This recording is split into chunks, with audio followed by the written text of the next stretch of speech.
మీ అమ్మ అయ్యో నాకు సంతానం కలగలేదని మా ఆయన ఇంకో పెళ్లి చేసుకున్నారు అని ఎంత బాధపడిందో, పట్టమహిషిగా యజ్ఞం చేస్తున్నప్పుడు ఎంత సంతోషించిందో, గుర్రాన్ని చంపి రాత్రి గుర్రం దగ్గర మంత్రాలు పఠిస్తూ ఉండిపోయినప్పుడు రాత్రంతా నాకు కొడుకు కలగాలని ఎంత తాపత్రయపడిందో, గర్భిణి అయినప్పుడు అమ్మయ్యా నేను తల్లినవుతున్నానని ఎంత ఆనందపడిందో, కన్న కొడుకు నలుగురిలో ఉత్తమోత్తముడు సుగుణాభిరాముడు ఇంత గొప్పవాడని లోకం పొగుడుతుంటే నా కన్న కడుపని ఎంత ఆనందపడిపోయిందో. అటువంటి కౌసల్య నేను వచ్చి నిన్ను పంపమంటే వద్దని ఒక్క మాట అనలేదు. ఆయనతో యజ్ఞ సంరక్షణానికి పంపుతారా పిల్లాన్ని అని బెంగ పెట్టుకోలేదు. మీ నాన్న బెంగ పెట్టుకున్నాడు, ఇవ్వనన్నాడు, పంపనన్నాడు. మీ అమ్మ ఒక్క మాట అనలేదు. మీ అమ్మకి కొడక అని మీ అమ్మ పేరు చెప్తాను, మీ నాన్న పేరు చెప్పను. అదో అక్కస విశ్వామిత్రుడికి. అందుకని కౌసల్యా సుప్రజారామ, ఎంత గొప్పదయా మీ అమ్మ.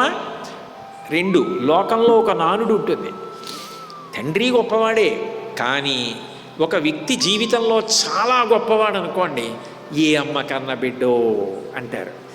ఇంత చిన్న వయస్సులో నీకు ఈ గురుభక్తి ఏమిటిరా నాన్న, నా కోసం నడిచొచ్చావా, రాత్రి తృణశయ్య మీద నేను మంచి మాటలు చెప్తుంటే ఇలా ఆదమరిచి నిద్రపోయావా, ఆకాశం పైన హద్ద, సరయూ నద, కటిక నేల, గడ్డి పరుప్ప పడుకున్నావా గురువుగారు చెప్పారని. ఎంత మంచి పిల్లాడివిరా, ఏ అమ్మ కన్నా కడుపో. అందుకని కౌసల్యా సుప్రజారామ. పిల్లల్ని నిద్ర లేపేటప్పుడు కారణం చెప్పకుండా నిద్ర లేపకూడదు. ఎందుకనంటే గాఢ నిద్ర సమాధి స్థితి. కారణం లౌకిక కారణాలు చెప్పరు, భగవత్ సంబంధమైన కారణం చెప్పి నిద్ర లేపుతారు. అందుకని కౌసల్యా సుప్రజారామ పూర్వాసంధ్యా ప్రవర్తతే. పూర్వసంధ్య ప్రవర్తిస్తోందంటే సూర్యోదయం అవుతోంది, నీకు యజ్ఞోపవీతం ఉంది. సూర్యోదయం కాకముందు నువ్వు సంధ్యావందనం చేసి అర్ఘ్యం ఇచ్చి గాయత్రీ మంత్రం జపం చేయాలి. నీ కర్తవ్యం నువ్వు చెయ్యొద్దు.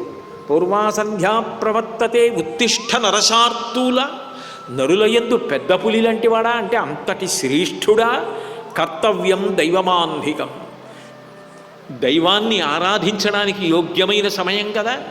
లే రామ, ఉత్తిష్ట నరశార్తూల, కర్తవ్యం దైవమాన్ధికం. ఇప్పటికే ఎక్కడ సుప్రభాతం జరిగినా ఇదే మొదటి శ్లోకం. వెంకటేశ్వర సుప్రభాతానికైనా ఇది విశ్వామిత్రుడు ప్రత్యక్షంగా రాముడిని నిద్రలేపినటువంటి శ్లోకం.